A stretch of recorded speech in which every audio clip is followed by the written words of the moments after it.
Sejarah Kerajaan Tojo. Wilayah Kerajaan Tojo kini terletak di Kabupaten Tojo Una-Una. Pusat kerajaan ini terletak di Ampana. Berita tertua mengenai Tojo diperoleh dari catatan Valentine, Residen Johnson, dan asisten Residen Gorontalo yang bernama Riddle. Ketiganya memberitakan bahwa kawasan Tojo meliputi Tomini, Ampibabo, dan Sausu. Wilayah-wilayah itu berada di bawah pengaruh kerajaan Limboto. Pada masa itu, belum ada pemerintahan yang terpusat di Tojo. Warga masih hidup di bawah kelompok-kelompok kesukuan yang terpisah. Tojo baru menjadi kerajaan terpisah dan terpusat setelah kedatangan orang Bone. Inilah yang menjadi alasan mengapa Tojo juga disebut Bone kecil. Menurut cerita rakyat, Kerajaan Tojo didirikan oleh Pilewiti yang berasal dari Bone, Sulawesi Selatan. Setelah menjadi raja, Pilewiti menyandang gelar Raja Andi Ahmad Lacuku. Pilewiti pada mulanya adalah salah seorang putra Raja Bone yang selalu merantau guna mencari ikan. Suatu ketika, Talamoa atau orang yang turun dari langit berniat mencari raja bagi daerah Tojo. Saat itu, di Tojo belum mempunyai raja, dan kawasan tersebut diperintah oleh 4 orang kepala suku, yakni Talamoa yang menguasai Kuala Malei hingga Kuala Tojo, Tajongga yang menguasai Tumora hingga Kuala Malei, Empapo yang memimpin kawasan Kuala Tojo hingga Kuala Bongka, dan Balo yang menguasai Kuala Bongka hingga Kuala Balinggara.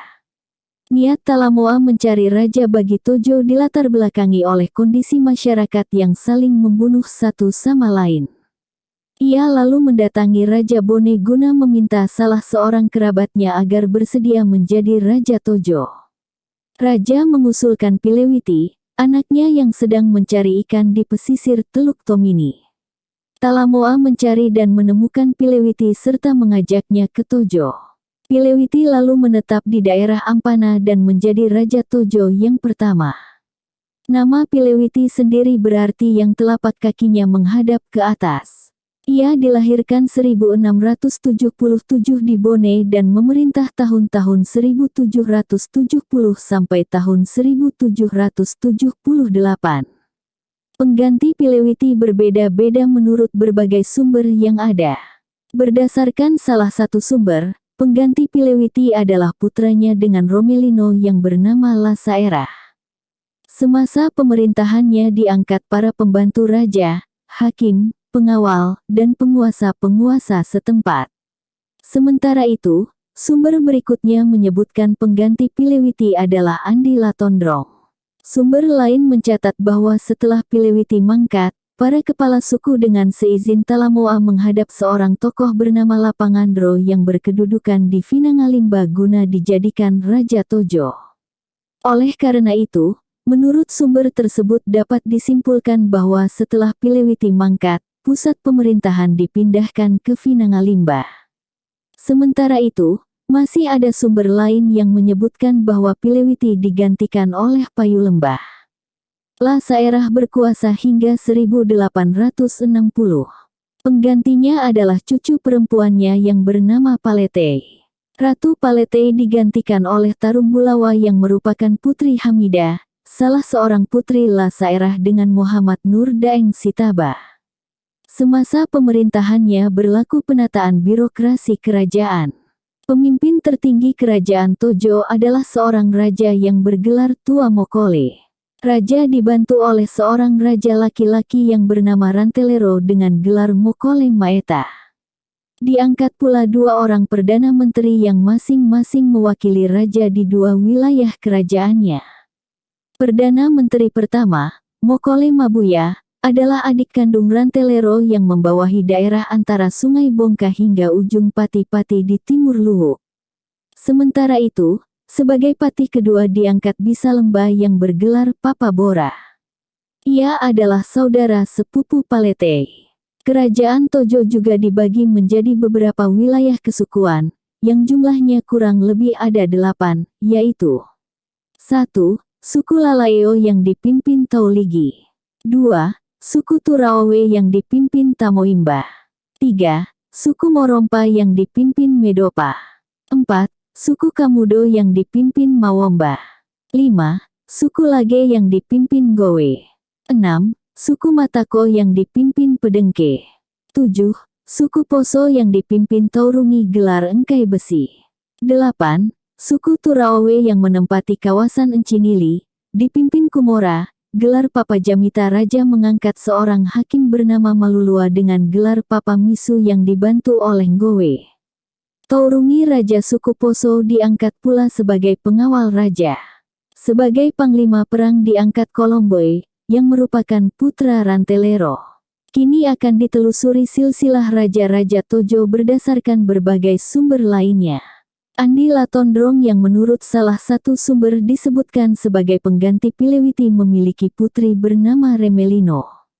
Putrinya lantas menikah dengan Abu Saleh dan dikaruniai beberapa orang anak yang masing-masing bernama Lariwu, Sombalore, dan Payasu.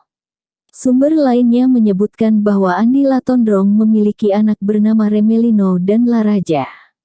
Remelino tahun 1816 sampai tahun 1836 kemudian menjadi penguasa Tojo berikutnya. Laraja memiliki putri bernama Tuduntaka.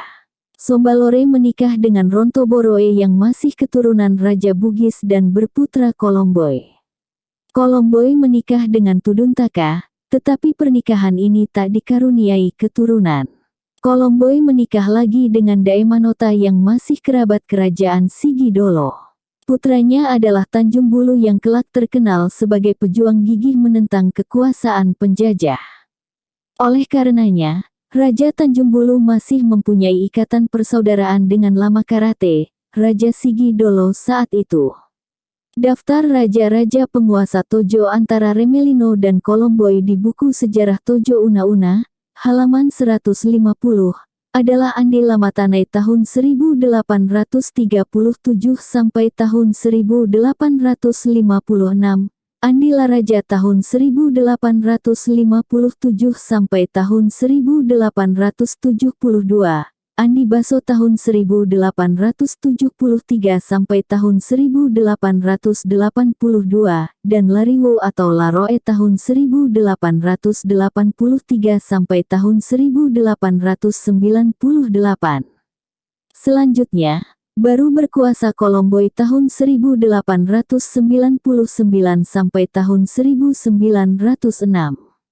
Belanda mulai menanamkan kekuasaannya melalui penandatanganan Lange-Verklaring pada tanggal 11 Desember tahun 1887, semasa pemerintahan Raja Lariu. Lebih jauh lagi, pada 1905 Belanda mengharuskan Raja Tojo menandatangani kontrak politik Korte Verklaring sehingga makin kokohlah kedudukan pemerintah kolonial. Raja Tojo saat awal bercokolnya Belanda di sana adalah Kolomboy. Ia sangat gigih bergerilya melawan Belanda yang diawali pada 1905. Tujuan perlawanannya adalah menentang Korte Verklaring yang telah ditandatangani Lariu serta beban pajak dan kerja paksa. Kolomboy tertangkap oleh Belanda pada 1905 dan diasingkan ke Makassar. Selanjutnya, Kolomboy dipindahkan ke Tasikmalaya bersama Raja Datu Pamusu dari Dolo. Setelah itu, ia dipindahkan kembali ke Bantaeng hingga wafatnya. Sebelum penangkapan terjadi, Raja Kolomboy sempat melakukan perlawanan di Gunung Buyumboyo. Selain itu, ada sumber yang meriwayatkan bahwa ia tertangkap di Buyumboyo saat sedang mengadakan pesta panen padi. Masih ada versi lain yang menyebutkan bahwa setelah 5 bulan bergerilya, Kolomboy tertangkap oleh Belanda pada tahun 1927 di Buyumboyo, tempat ia menemui istrinya yang bernama Jami, saudari kandung Talasa dari Poso. Selanjutnya, Raja diasingkan ke Manado dan setelah itu dipindahkan ke Sukabumi. Sebagai penggantinya diangkat Tanjung Bulu, putra Kolomboy yang juga sangat anti Belanda. Ia terus melakukan perlawanan terhadap penjajah hingga dipancung oleh Jepang di Poso. Meskipun demikian, menurut buku sejarah Tojo Una-Una halaman 149, Kolomboy diasingkan pada tahun 1906 ke Manado. Setelah itu, Pemerintahan Tojo dipegang oleh istrinya Tuduntaka antara 1907 hingga 1915. Tuduntaka menikah lagi dengan Muslaini dan kemudian menyerahkan roda pemerintahan kepada suaminya karena masyarakat Tojo kurang suka dipimpin oleh wanita. Belanda memiliki pengaruh kuat dalam roda pemerintahan Tojo saat itu, terbukti dengan pengukuhan Tuduntaka selaku penguasa wanita Tojo oleh asisten residen Manado berdasarkan besluit surat ketetapan pemerintah kolonial. Muslaini kemudian menjadi pemangku pemerintahan Tojo antara tahun 1915 sampai tahun 1927 dengan menerima gaji sebesar 7 gulden. Pada tahun 1927, muncul aspirasi masyarakat yang menghendaki agar Tojo diperintah lagi oleh keturunan raja. Oleh karena itu, didatangkanlah Tanjung Bulu yang merupakan putra Kolomboy ke Tojo. Selanjutnya, diadakan pemilihan Raja Tojo yang diikuti oleh 3 orang calon, yakni Muslaini, Tanjung Bulu, dan Ince Muhammad. Hasilnya Tanjung Bulu tahun 1928 sampai tahun 1942 terpilih sebagai Raja Tojo berikutnya. Raja Tanjung Bulu aktif terlibat dalam gerakan Merah Putih yang sangat anti terhadap kaum penjajah, baik Belanda maupun Jepang. Pada tahun 1942, Raja Tanjung Bulu mengadakan perundingan di rumah Masewa Daeng Palewang, guru silat sekaligus penasihat Raja Tojo. Pembicaraan itu melibatkan 3 orang tokoh gerakan Merah Putih, yakni Masewa Daeng Palewang, Lasongkeng Daeng Palewang guru bela diri dari Palopo, Luwu, dan Abdul Latif Mangintung tokoh Parindra yang melarikan diri dari Sulawesi Selatan karena dikejar oleh Belanda. Pertemuan di atas menghasilkan keputusan untuk mempersiapkan rakyat melawan penjajah. Karena terdesak oleh serbuan Jepang, Belanda menyingkir dari Manado ke Poso dan setelah itu ke Kolonodal di Mori. Raja Tanjung Bulu mengadakan pembicaraan di Bongka dengan seorang tokoh bernama Malei. Di sana ia sempat diperiksa oleh Belanda karena peran sertanya dalam gerakan perlawanan itu. Pucuk pimpinan kerajaan Tojo untuk sementara diserahkan kepada Raja Gunu Datupamusu. Berita mengenai perlawanan Tanjung Bulu itu telah tersebar kemana-mana sehingga banyak yang ingin bergabung dengannya, seperti pemuda Merah Putih dari Bunta yang dipimpin Haji Sunusi yang tiba di Ampana pada tanggal 18 Februari tahun 1942. Keesokan harinya utusan Gerakan Merah Putih dari Gorontalo yang dipimpin oleh Nani Wartabone dan Ismail Kemba mendatanginya. Karena banyaknya dukungan tersebut, Raja Gunu Datupamusu mengumpulkan rakyat pada tanggal 21 Februari tahun 1942 di sebuah sekolah Muhammadiyah di Ampana. Mereka mengikrarkan kebulatan tekad berjuang sepenuh hati membebaskan diri dari belenggu penjajahan. Saat berlangsungnya pertemuan tersebut, mereka mengibarkan bendera merah putih dan menyanyikan lagu Indonesia Raya. Pada kesempatan yang sama, sebuah komite dibentuk dengan anggota sebagai berikut. Ketua 1, Raja Gunu Datupamusu. Ketua 2, El Laeso. Penulis 1, S. Pangemanan. Penulis 2, Aka Lamuru. Selain itu, dipersiapkan pula anggota pasukan yang dipimpin oleh Abdul Karim Lamuru sebagai Kepala Pasukan 1, Muhammad Muslaini selaku Kepala Pasukan 2, dan Sepala sebagai Kepala Pasukan Penyerbu ke Poso Togoa. Mereka masih didukung pula oleh Hasim Aribai, Hasan Aribai, Muhammad Badulu, dan Ong Sung Kiong. Gerakan ini berhasil menangkap kurir-kurir Belanda yang hendak pergi ke Banggai, terdiri dari seorang mandor bernama Sampelan dan 3 orang Tionghoa. Mereka juga menjalin kerjasama dengan gerakan yang dipimpin Abdul Latif Mangitung dan sepakat membentuk pasukan garis depan kerajaan Tanjung Bulu. Serdadu Belanda yang dipimpin seorang sersan dari Manado tiba di Tojo pada tanggal 22 Februari tahun 1942. Raja Gunu Datupamusu memerintahkan rakyat menghancurkan jembatan di wilayahnya demi menghambat majunya pasukan Belanda. Raja keesokan harinya tiba di Bongka dari Ulu Bongka dan merestui seluruh perjuangan mempertahankan Ampana, tetapi Alkaf Muslaeni yang pro-Belanda menghasut kelompok yang dipimpin Aceh Kusoy agar mengkhianati rekan seperjuangannya. Oleh karena itu, Belanda berhasil memasuki Ampana dan menangkap anggota Gerakan Merah Putih.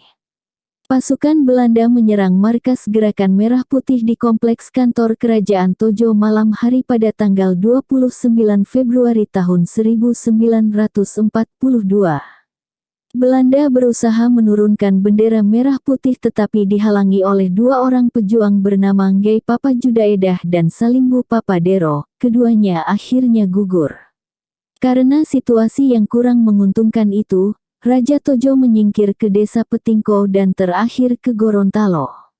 Sekretaris Kerajaan Tojo, S. Pangemanan melaporkan pada tanggal 1 Maret bahwa keadaan di Ampana sudah gawat karena sebagian besar anggota pasukan telah ditangkap Belanda, di antara mereka ada yang dibunuh ataupun ditahan di Poso. 5 orang yang dibunuh adalah Togoa, Madi Muhammad, Abdul Samad, Hashim Rifai, dan Angki Maloto. Mayat mereka kemudian dibuang ke laut. Pada tanggal 2 Maret tahun 1942, Raja Tojo mengangkat Gunu Datu Pamusu sebagai pejabat Raja Tojo. Muhammad Amin Dahlan ditunjuk sebagai komandan pasukan angkatan laut dan merangkap sebagai pengawal tempur yang mendampingi Raja Tanjung Bulu. Haji Saini ditunjuk sebagai komandan angkatan laut dan juga pengawal permaisuri serta warga istana. Selanjutnya, Abdul Latif Mangitung diangkat sebagai wakil pimpinan angkatan perang kerajaan Tojo Una-Una. Pada Juni tahun 1942, Raja Tanjung Bulu sudah bisa kembali ke Ampana untuk memerintah kembali kerajaannya. Gerakan rakyat yang menentang penjajahan juga menjalar sampai ke Salabangka. Abdul Latif Mangitung menjalin hubungan dengan Hamide Pasise guna membangun gerakan perlawanan di sana, dengan susunan keanggotaan sebagai berikut. Ketua 1, Abdullah Wakil, Ketua, Hamide Pasise merangkap kepala pasukan. Sekretaris, Abu Raerah. Pemegang keuangan, Haji Abdul Rahim. Wakil pemegang keuangan, Tio Chiangpo. Penghubung, Hing. Kepala pasukan Wil Bungku, Rahim. Penyelidik, Ali Bafadal. Kepala perlengkapan, Haji Lakanene. Pembantu, Kanjar, Weli, dan Raju. Raja Tanjung Bulu sendiri masih meneruskan perjuangannya hingga tewas dibunuh oleh Jepang. Bersama dengan Raja, dibunuh pula Abdul Karim pernah menjadi murid Hos Cokro Aminoto, Kamarudin Haji Zaineng, dan Jamaluddin Datu Tumenggung. Secara keseluruhan ada 10 orang yang dipancung Jepang saat bulan Ramadan. Pembunuhan ini diakibatkan oleh Fitnahan Waro, seorang mantan bestur asisten Belanda di Poso yang mengatakan bahwa mereka adalah mata-mata Belanda, padahal justru tokoh-tokoh itu adalah para pejuang yang ingin memerdekakan negerinya dari kaum penjajah. Jepang akhirnya menyadari bahwa tuduhan Waro tersebut tidak mempunyai bukti yang kuat sehingga menangkap dan menjatuhinya hukuman seumur hidup. Hans Hagerdal dalam manuskripnya memberikan alternatif lain daftar raja-raja yang memerintah Tojo. Raja pertama Tojo adalah seorang yang tidak disebutkan namanya dari Bone. Penggantinya secara berturut-turut oleh Jupandan, Lasaera, Latondo Makole Wungkui Raja Lariu tahun 1902, Pagare Papaiketa tahun 1902 sampai tahun 1905, Iroe tahun 1905 sampai tahun 1914, Pariusi tahun 1914 sampai tahun 1915, Muslaini tahun 1916 sampai tahun 1926, Tanjung Bulu tahun 1926 sampai tahun 1942. Bersambung.